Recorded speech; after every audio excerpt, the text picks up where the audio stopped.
In the early 17th century, in the quiet hills of Tuscany, lived a man whose eyes could see beyond the limits of his age.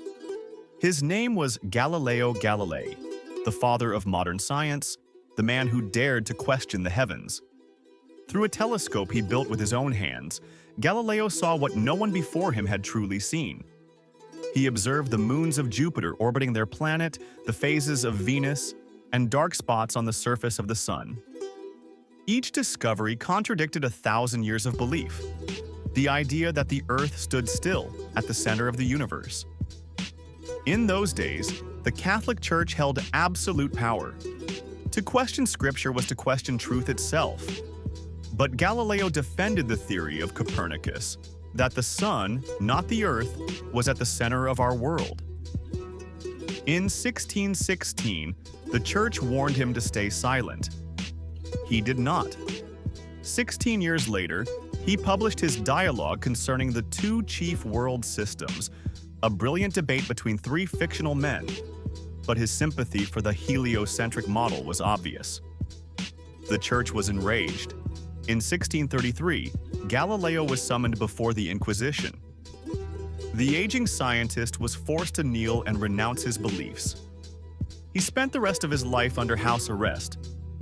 But as legend tells, when he left the court, he whispered, "Et pour si muove," and yet it moves. But imagine, what if Galileo had never been condemned? What if the Church had listened instead of silencing him? In that alternate world, Galileo would have remained free. He could have continued to teach, to inspire students, and to spread his vision across Europe.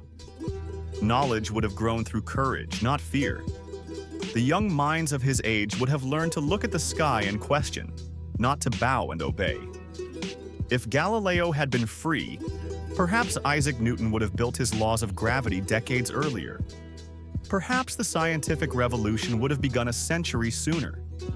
Europe might have entered the age of reason and technology in the 1500s, not the 1600s. In such a world, inventions like the telescope, the clock, and even the steam engine might have appeared much earlier. The Industrial Revolution could have started a century before its time. Education, technology, and discovery would have advanced faster, and humanity might have reached modernity long before the 19th century. Philosophers like Descartes, Spinoza, and Locke could have written more freely. Ideas of liberty, reason, and equality might have taken root earlier, changing not just science, but the entire spirit of civilization. And perhaps, most importantly, the rift between science and religion might never have grown so wide. Faith and reason could have evolved hand in hand, without centuries of hostility and suspicion. Yet, ironically, Galileo's condemnation became the spark of scientific independence. His suffering taught later generations that truth must never ask permission from power. Science, to be free, must be willing to stand alone. Without his trial, perhaps humanity would never have learned that courage is the cost of knowledge. So maybe his silence was the beginning of our freedom. Still, the dream of a world where Galileo was never condemned is beautiful. A world where curiosity was never punished, where truth shone without fear, where children learned early that asking questions is not rebellion, but wisdom. In that world, humanity would have feared ignorance, not knowledge.